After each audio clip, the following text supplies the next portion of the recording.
नमस्कार, आप देख रहे हैं न्यूज फॉर नेशन 24। आज के इस बुलेटिन में आपको अवगत कराएंगे देश दुनिया की तमाम बड़ी खबरों से। तो चलिए नजर डालते हैं आज की तमाम बड़ी खबरों पे। भारतीय क्रिकेट कंट्रोल बोर्ड ने साउथ अफ्रीका दौरे के लिए भारतीय स्क्वाड का ऐलान कर दिया है। वनडे टीम की कमान केएल राहुल को सौंपी गई है। नियमित कप्तान रोहित शर्मा और स्टार बल्लेबाज विराट कोहली स्क्वाड का हिस्सा नहीं है। भारत के साउथ अफ्रीका दौरे की शुरुआत 10 दिसंबर रविवार से 3 मैचों की टी20 सीरीज से होगी। इसके बाद 17 दिसंबर रविवार से 3 मैचों की वनडे सीरीज का आगाज होगा।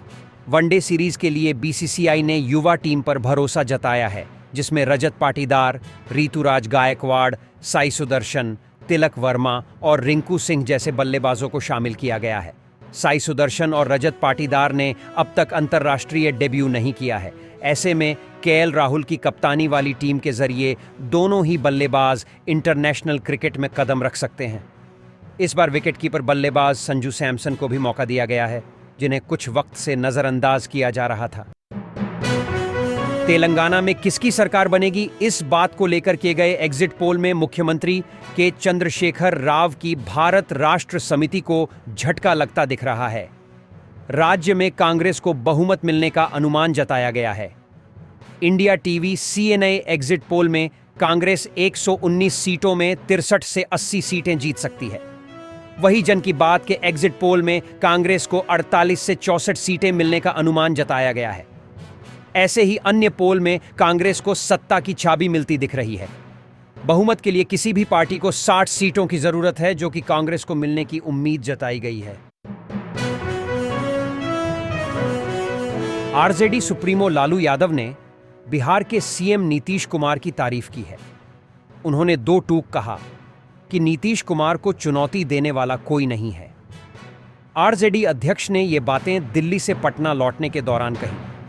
हाल के दिनों में सीएम नीतीश पर बीजेपी समेत दूसरी विपक्षी पार्टियां जिस तरह से हमलावर हैं, ऐसे में लालू यादव ढाल बनकर सामने आते दिखे हैं। उन्होंने बिहार के मुख्यमंत्री की जमकर तारीफ की। यही नहीं, उन्होंने 5 राज्यों में विधानसभा चुनाव को लेकर भी बड़ी भविष्यवाणी की। उन्होंने कहा कि हमें अच्छी रिपोर्ट मिल रही है, 5 राज्यों में इंडिया गठबंधन जीतने जा रहा है। 17 दिन बाद उत्तरकाशी की सिलक्यारा टनल से सुरक्षित निकाले गए 41 मजदूरों को ऋषिकेश एम्स में भर्ती कराया गया है, जहां सभी के कुछ टेस्ट किए गए हैं। रिपोर्ट आज आ जाएगी। उम्मीद है कि सभी रिपोर्ट सही आने के बाद मजदूरों को ऋषिकेश एम्स से छुट्टी दे दी जाएगी। 7 विभिन्न राज्यों के मजदूरों को वापस ले जाने के लिए वहां के अधिकारी पहले ही उत्तराखंड पहुंच गए थे। इसके अलावा उत्तराखंड के मुख्यमंत्री पुष्कर सिंह धामी ने घोषणा की थी कि रेस्क्यू किए गए सभी 41 मजदूरों और उनके रिश्तेदारों के घर जाने का खर्चा राज्य सरकार उठाएंगी। एयरपोर्ट पर कैमरे के सामने बोलने से कतरा रही ये मोहतरमा है अंजू।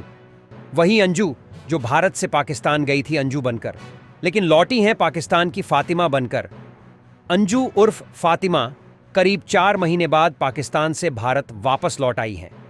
बताया जा रहा है कि पहले वो वाघा बॉर्डर पहुंची, जहां आईबी और पुलिस ने उससे पूछताछ की। इसके बाद सीधा अमृतसर से दिल्ली एयरपोर्ट पहुंच गईं, जहां पत्रकारों ने उनसे सवाल पूछना चाहा, लेकिन वो मीडिया के सवालों से बचती नजर आई। अगर आप मोबाइल यूजर्स हैं, मतलब मोबाइल से डिजिटल कामकाज करते हैं, तो आपको सतर्क हो जाना चाहिए, क्योंकि 1 दिसंबर से 3 नए नियम लागू हो रहे हैं, जिससे सिम कार्ड खरीदने और बेचने का नियम बदल जाएगा। इसके अलावा आपके ऑनलाइन लेन देन पर ब्रेक लग सकता है। इसलिए जरूरी है कि आपको 31 दिसंबर से पहले सारे कामकाज निपटा लेना चाहिए, वरना आपको 1 दिसंबर से नुकसान उठाना पड़ सकता है। इसका सीधा असर आपकी जेब पर पड़ेगा। चीन में रहस्यमयी बीमारी से जूझ रहे बच्चे। जी हां, चीन में सांस संबंधी बीमारी माइकोप्लाज्मा निमोनिया और इन्फ्लुएंजा फ्लू के मामले बढ़ रहे हैं। इस रहस्यमयी डिजीज ने मासूमों को अपना शिकार बनाया है। हालात कोरोना महामारी जैसे हैं। अस्पताल मरीजों से खचाखच भरे हैं। मरीजों में बड़ी संख्या बच्चों की है। इस बीच सोशल मीडिया पर एक तस्वीर वायरल हो रही है, जिसमें बच्चे अस्पताल में अपना होमवर्क करते दिख रहे हैं। उनके लिए होमवर्क जोन बनाए गए हैं। इन दिनों रणबीर कपूर, अनिल कपूर और Bobby Deol starrer film animal को लेकर धूम मची है। जब से इस फिल्म का ट्रेलर रिलीज हुआ है, लोग इसकी तारीफें करते नहीं थक रहे। फिल्म की कहानी से लेकर कलाकारों की जमकर तारीफ हो रही है। तेलुगु सुपरस्टार महेश बाबू ने भी ट्रेलर देखा और बताया कि एनिमल में बॉबी देओल को देखकर वह हैरान रह गए। बिग बॉस 17 की शुरुआत से मन्नारा चोपड़ा और अंकिता लोखंडे की लड़ाई और बहस देखने को मिल रही है। वहीं हाल ही में वीकेंड पर सलमान खान ने मन्नारा चोपड़ा को उनकी नेगेटिव टोन के लिए भी कहा था, जिसके चलते वह इमोशनल होते हुए भी नजर आई थी।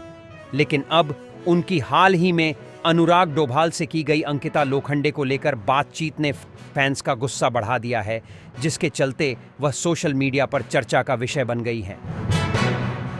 करण जौहर के शो कॉफी विद करण 8 के नए एपिसोड में काजोल और रानी मुखर्जी की जोड़ी ने खूब मजेदार खुलासे किए हैं।